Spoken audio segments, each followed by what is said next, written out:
Today on CityCast Denver, to peep or not to peep? That is the question. Whether 'tis nobler in the mind to suffer the crowds and traffic of Kenosha Pass or to smugly scroll past a sea of foliage photos. And by staying home, win fall in Denver? And Westward's outgoing culture editor asks, is there any space for creativity left here? Good question, Kyle. We're going to answer. Today is Friday, October 1st, 2021. I'm Paul Caroli, and this is CityCast Denver.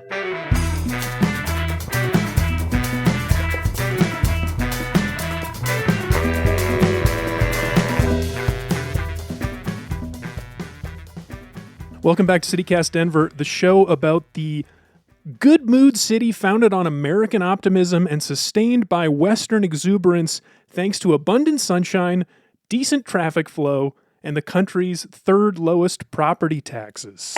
You stole my quote, Paul, from the story we were going to talk about. I loved it so much. That quote is, of course, from Ray Rinaldi's review of Meow Wolf Denver in the New York Times this week. Listeners, if you've got a description of Denver that's going to make Bree laugh, send it to me. I'll use it at the top of the show. Email me, denver@citycast.fm. Wow, that was a lot of reading. I got to catch my breath. Bree, our regular host, is here as usual. Bree, say hello. Hi, everybody. Hi, Paul. And also joining us this week, newsletter writer Peyton Garcia. Hey, Peyton. Hey, guys. We did the burrito battle this week. I felt like listening to the draft that we didn't have a lot of time for final thoughts, and I wanted to give a little bit more space. Peyton, do you have any unresolved burrito feelings that you need to get out there? I feel like I made myself pretty clear. Yeah? Bubbaccino's is where it's at. Although I will say... B-Town Bubbaccino's only. Yes, B-Town Bubbaccino's only. I will say I feel like I should have gotten it with the chili on the inside. I would have converted you all had I done that. So that was a mistake. And if I had a time machine, I would fix it. But while I was eating my leftovers, I was re-eating the La Casita one, the one with the mashed potato filling. Really didn't like it. Oh, no. I'm sorry. I thought that was going to go in the other direction. I was going to be, well, I'm sorry about that. I also had a leftovers experience. Okay, do tell. Same. My wife ate them all. I didn't have any of them. That's mine. She enjoyed them. Did she have a favorite? I think she might have actually liked the one that you didn't like, the La Casita one. That was the one that I had. Too mashed potato-y. Yeah, it was very potato-y. Bree, how about you? Do you have any unresolved feelings about burritos? Yeah, I did. I had a leftover situation, too. First of all, I brought 2 halves of burritos home. So I was like to my husband, I'm all, here's a half-eaten burrito. And he was like, okay, thanks.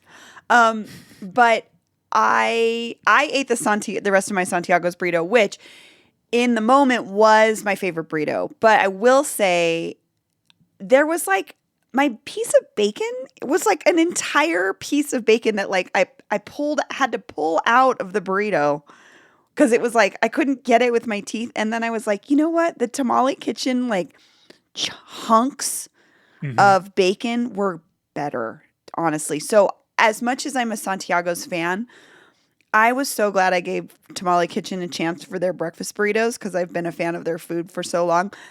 They might be my new favorite breakfast burrito. I may have changed my mind and it might be Tamale Kitchen. Yeah. Wow. We had a full-on conversion. Yes. And that's why you listen to the Friday show, folks. For that I will say you wonderful can't thing. Digested opinions. you can't put a full strip of bacon on a burrito. That's just a noob. Yeah. That's a noob mistake. You've got to chop it up. It's got to be biteable, like, you know, like bites of something. Also, I just want to say, I want to shout out my friend Armando, who on Twitter said, I positioned our story as like, you know what I realized in doing this story? We have so many good breakfast burritos. And Armando was like, an embarrassment of riches, if you will. And I was like, it's so true. We kind of take it for granted that we have like, you can kind of get a good breakfast burrito almost anywhere. Like a mediocre to a pretty good one almost anywhere in Denver, at least. So it's something we do well. And I'm kind of proud of it now. And for me, I just wanted to give a quick thanks to everybody that's emailed me with vegetarian breakfast burrito recommendations. That was very thoughtful, and I am looking forward to trying all those places. Thank you. But we got to get to our main story of the day, and it's kind of connected in an interesting way that we're going to get to in a second. So it's the cover story of Westward this week. Kyle Harris, longtime culture editor for them, is leaving for a new gig at Denverite. He'll be reporting on growth. But his piece this week was just this long rumination about art and capitalism that connected the dots between the DIY art scene of the early aughts and the hyper-commercial street art and quote-unquote immersive art industry we have now. And he was really questioning whether all these changes have left any space for what he describes as real creativity, which really stuck out to me. Very provocative. So here's where I want to start. Peyton, we met up to eat these breakfast burritos that we've been talking about at the Rhino Art Park. Can we start with just paint the picture? What is the Rhino Art Park? Well, it's this medium-sized open green space. But it's kind of tucked behind all these different apartment buildings and behind a lot of construction.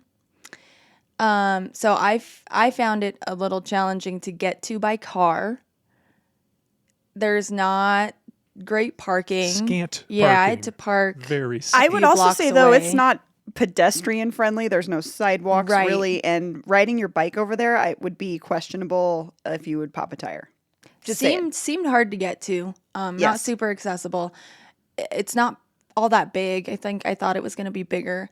I also thought with art being in the title, there was going to be more art aspects to it. And there wasn't. It was just grass and then a lot of chairs, a lot of interesting chairs. That is such a nice way of saying everything and nothing about it at the same time. I love she's that, describing it extremely accurately. Peyton. It's exactly what it Great. is. But there's like so much under the surface too. All right. I don't know, Bree. You've been at the center of this story. Man. How did it feel walking through the Rhino? Hey, Art my Park? job was just to paint a picture, okay? Bree can You take did It it. was perfect. I loved it. It was perfect. Peyton, you did a great job. That's exactly what it was. It was like hella chairs. A lot of chairs. I drove by Rhinoceropolis to get there. And I have this vivid memory of about a decade ago standing on the back dock of Rhinoceropolis at a show, looking out at what would now be the Rhino Art Park, or the area where it is, and it was just a junkyard. And I just have this really distinct memory of being like, man, this shit's kind of awesome. Nobody's bothering us. There's just like weird stuff happening in this warehouse. We're hanging out all night. Nobody's around. It's this desolation that I love about old Denver that just doesn't exist anymore. And I'm not saying it's good or bad. It just was weird to be in, it's always weird for me to be in the area known as Rhino, because I had such a formative time there when it was not what it is now, which is apartments and things. But the Rhino Art Park is interesting because it also is connected to a Denver Public Library branch, which rules. Denver Public Library is a steward of our humanitarian work in the city. The Denver Public Library provides things that our city does not to folks. Wi-Fi, restrooms, shelter, information, connection. So that part made me feel good about it being there. Also, Redline is a part of that. And Redline is one of the few quote unquote like big art institutions here in Denver that has done an incredible job of supporting actual artists in the city in tangible ways. So they've got a couple studios there, and my friends, 8 studios. 8 studios, That's a yeah, lot. that is a lot. Because artist studios, again, that area used to be artist studios. They just weren't called artist studios. They were just warehouses. So they're providing something that doesn't exist anymore. And my friends are opening Alto Gallery, reopening it over there after moving it from the north side. And so I have some warmer feelings about the art park in that aspect, because it does actually involve art. But what Peyton is saying is totally correct, and that it doesn't exude You don't see like I would assume it's like Sculpture Park or something, you know? But there isn't really there's a couple Jaime Molina pieces over there which are gorgeous, but it's not an art park. It's part of an artist area. So it's a little bit misleading in the name, but I will give it some credit for being an actual place for artists and people to gather. Yeah. Yeah. I I don't have much to say about the Rhino Art Park. I think it's going to be forgotten very quickly for the reasons that you all have laid out. Peyton was generous to say it's a medium-sized park. It's a tiny park. It's very small square footage for how much real estate was over there at one time. It's pretty minuscule. I think my favorite part was something we commented on at the time is the great view of the mountains. And there's this one building in particular that I don't know where it is, somewhere like way off in Lakewood somewhere, but it's like, it sticks out. It's much taller than all the surrounding buildings, and it has a big, I don't even know if you'd call it art. It might just be an advertisement, but it has pictures of hot air balloons on it. And the day we were there was a really clear, like blue sky day. So it created this interesting tableau of, city and sky. I liked that moment a lot. But that's not what we're talking about. We're talking about Kyle's question of real creativity. Is there real creativity? I mean, this park is such a focal point, and it's, like you said, 2 blocks down from Rhinoceropolis, the old DIY space that used to operate on Brighton. So what do you think about that core question, Bree? I mean, is there space for real creativity in Denver? There will always be art, whether it seems that it's affordable enough for folks to be here and make it or not. I worry about this question sometimes in that it erases what's actually happening here. Although I think Kyle asked that question in good faith, too. I respect Kyle's work very much. He's long been a sort of someone that studies the art scene and questions what's going on. And it's a real question. It's just, I think about, so Rhinoceropolis is closed, effectively. It's for rent. But just down the street, well, not down the street, on the other side of town in my neighborhood is Seventh Circle Music Collective, which functions similarly to Rhinoceropolis as a space for mostly young people, but people of all ages to come and make music. And it is still going strong. It's community operated. And there's these other institutions that are still operating in the city, making art, thinking about somewhere like Su Teatro. So yes, creativity will happen no matter what. Is it the same scene that we had 15 years ago in terms of like the total freedom, financial freedom? No, it's not. Denver is different now, but it's a valid question, and I think there's what Kyle does go on to talk about is the influx of money into the art scene too, and what that really means for our creative scene. And I have a lot of thoughts about that. But I think overall, yes, we still have a very vibrant arts community. Yeah. Peyton, I would love to have your take on this as well. I mean, Bree's obviously like really close to this Rhinoceropolis story and to Meow Wolf.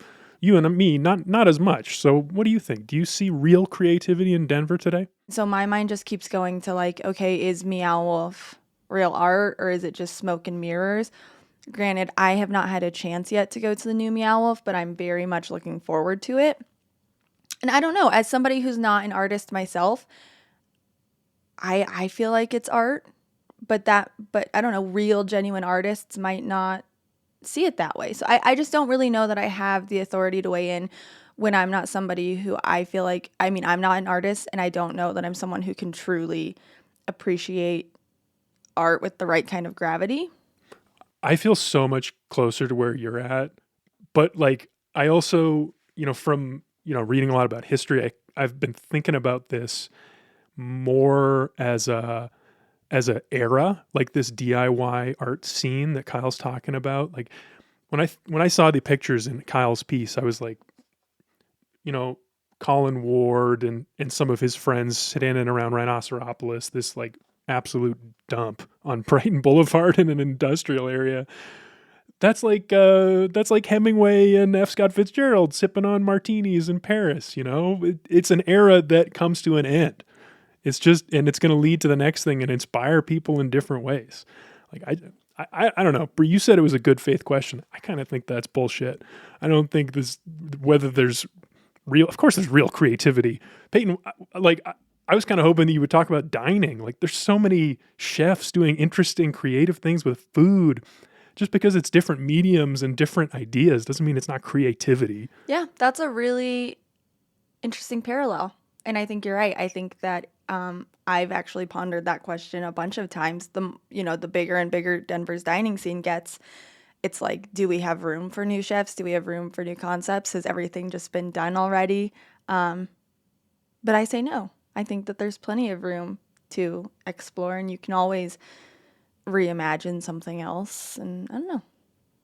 I just want to say too that Peyton, you represent the dream audience to me as a person who advocates for the arts. So I'm very, like Paul said, I'm very close to this situation.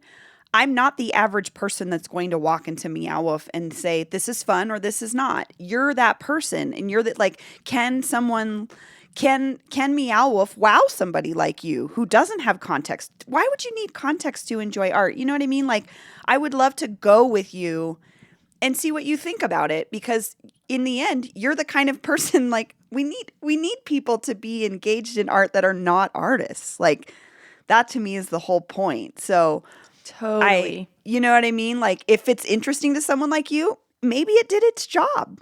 Totally. You know? That's a great point. Well, let's reconvene after I go. Yes. And I'll let you know my thoughts. I'm excited. I'm very excited. I loved the Meow Wolf in Santa Fe. I thought that it was incredible.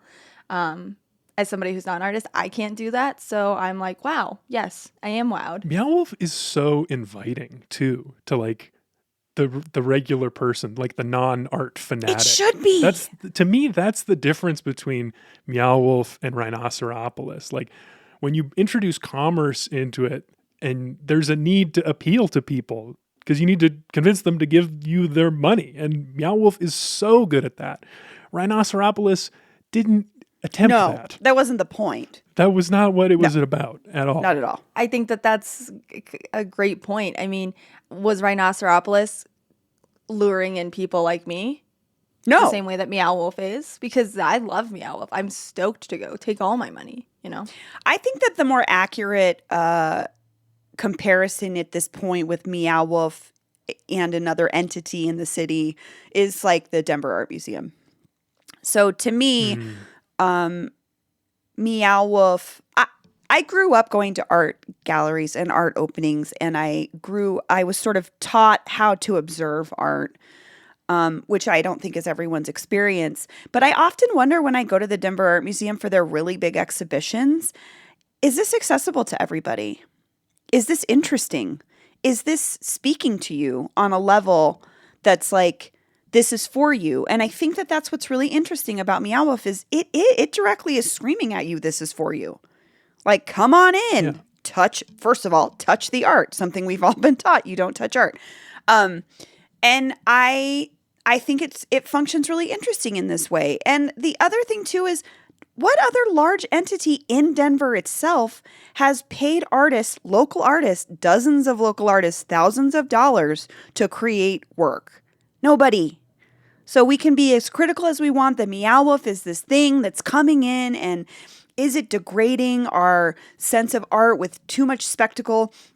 There aren't enough places where you can figure out who the artists are. Actually, there are. There's a whole Denver Post article that outlines every single artist that's involved in it, if you really want to know. But the average person doesn't care, and it's okay. Like, well, I wanted to bring that up actually, because that stuck out to me too in Ray Rinaldi's review that I quoted earlier. He made this point of saying that Meow Wolf doesn't credit the artists in the space, and it's not available on the website. Yeah, so did there was a Hyperallergic piece too by Keely Boyd, a writer who I also respect, who said the same thing, and I was like, so?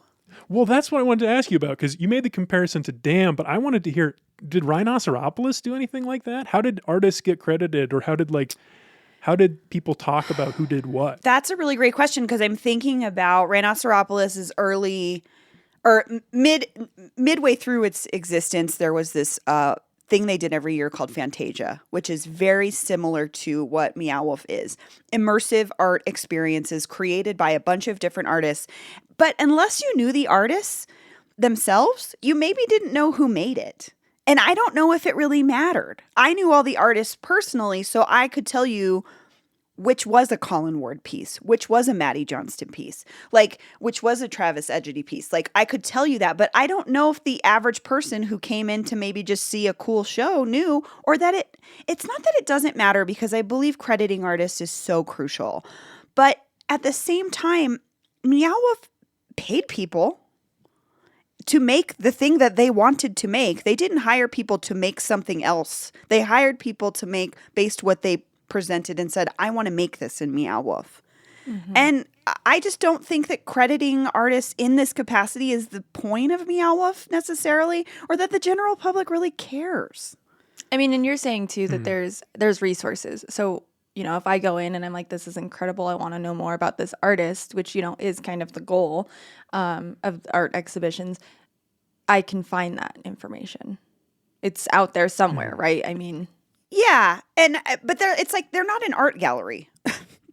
They've never pretended to be an art gallery, so they've always you aren't going to have little themselves. tags. Yeah, you're not going to have little tags all over that are like, this is this artist, this is this artist. And again, I'm not saying it's not important, because I love that people I know have art in this giant global thing. Yeah. I just don't know if it's as important as it seems. Well, here's the final definitive answer on this. Meow Wolf, put it on the website.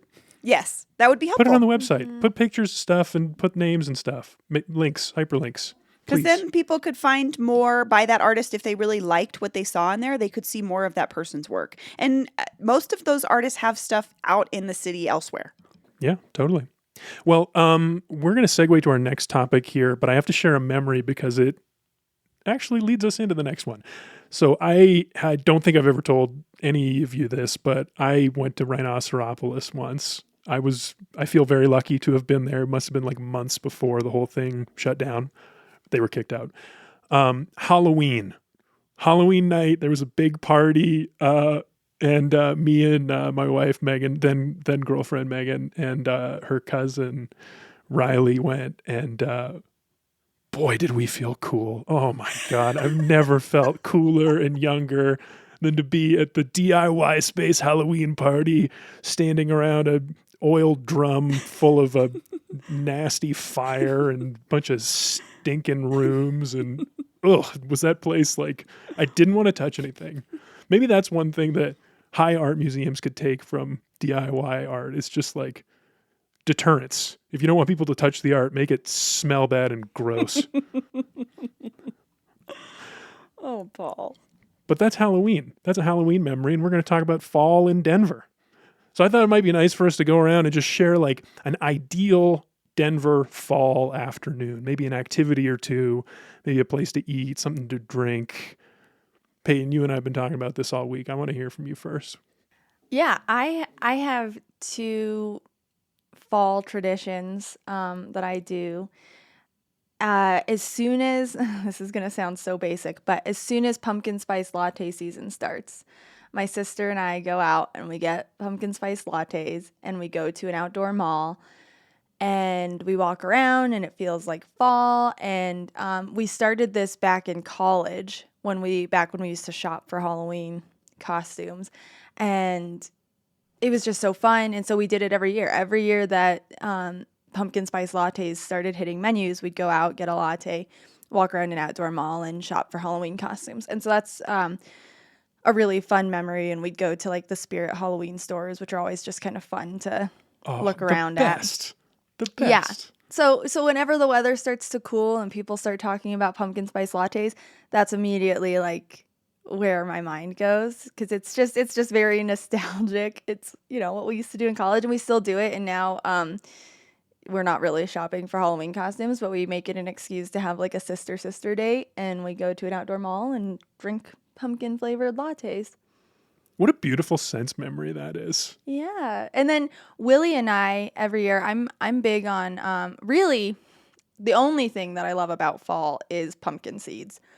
Freaking love pumpkin seeds. I live for pumpkin seeds. They're my favorite. I like to get them. I get the biggest pumpkin I can, pull out all the seeds, and then try and dress them in all sorts of different ways and bake them and then eat them all the way through January. It's my favorite part of Halloween. That sounds so good. I don't know if I've ever I've certainly never done that. I'd love to try that. What? Oh, it's so It's like- easy and it's Oh, delicious. yeah. Good call, Peyton. It's so great. And I Wow. will do like cinnamon sugar ones, and then we'll do some like salty, savory ones. And we try, I do the dry ranch, like the Oh. ranch packets. I've never heard of that. I don't like ranch, so probably wouldn't be my thing. Oh. But Yeah, for sure. Willie and I will usually go pick out pumpkins, and we make a night of it where we buy a bunch of different pumpkin beers, and then we put on Nightmare Before Christmas, and we carve pumpkins with our pumpkin beers, and then we roast our pumpkin seeds. So it's another fun tradition that we do in the fall. Basically, everything I love about fall is pumpkin related. I just love pumpkin. Always have. I was drinking pumpkin spice lattes before they were pumpkin spice lattes. They were just pumpkin flavored coffee. I love pumpkin. Before PSL became a thing. Peyton, you got a favorite local pumpkin beer? Four Noses. I think they're Yes. in Broomfield. They do an amazing pumpkin beer. And then Mother Tucker, they also do a really good one. And they have a regular pumpkin beer, but then they have a double IPA pumpkin beer that's like, I think if I'm remembering correctly, like 12% ABV. Not my style, too hoppy, but yeah, That's Four a different Noses. kind of fall. Yeah, Four Noses and Mother Tucker both do really good pumpkin beers. I'm with you on that Four Noses one. I was actually going to say that in a second. I really like that beer. Bree, how about you? What's a perfect Denver fall afternoon for you? Well, I would say that it's too similar to Peyton's. I'm also a pretty basic gal. I'm not a pumpkin spice person, but I love coffee. And I also love Starbucks. So generally, my best friend and I will stop by the Starbucks on Alameda and Downing and grab coffee, and then we walk Wash Park in the fall, which is like, again, the most basic thing I could recommend people do. But it's lovely. It's a nice walk. It's a good, if you're trying to get your steps in, it's a good walk. But I would say, if we're talking sort of Halloween season, I'm not a super Halloween person because I'm terrified of, I don't like anything scary at all. Nothing scary is interesting or fun to me. But Halloween dressing up is fun. And so my husband and I every year plan a day where we go to the Wizard's Chest and plan to spend a couple hours finding the perfect costumes. And we usually drop a little bit of cash because like good costumes cost money, and Wizard's Chest is pretty reasonably priced, but I would say it's they've just got more interesting things. They've got folks there to help you try on wigs, and like they'll help you get your makeup together, and they're just super helpful, and they have a great selection. And it's just kind of our little tradition is to go and get a cool costume. And this year is the first year we get to take our son to get his little Halloween costume. So I'm so excited. I will say having a baby is going to make Halloween so much more exciting. Like I was Totally. never into it because like I said, trick-or-treating in the cold sucked growing up. So I was never that into Halloween. And then in college it was fun, because you got to go to all the parties. You go to parties. And then since then, I'm more of a pass out candy kind of person. I love passing out candy. But having a baby is going to be so fun. I already have like a million can't baby costume ideas saved to my Pinterest board. So excited. We're thinking our baby's like real big and bald, so we're thinking Boss Baby maybe as his costume this year, or Dr. Evil. Oh, Dr. Evil would be so great. funny. Boss Baby, he might just look like a very well-dressed baby. Yeah, he might just look like a baby in a suit. Nothing wrong with a baby in a suit. What about you, Paul? What do you like about fall? Or what's your perfect fall day?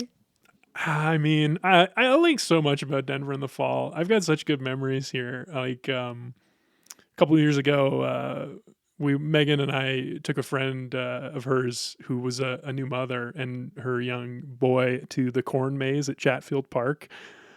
Oh, fun. And just, really good corn maze, tall enough hedges. And for you, me, yeah. because you're a tall man. Yes, that is important to me. People can't tell that by your I voice. need a tall hedge on my corn maze. Otherwise, too easy.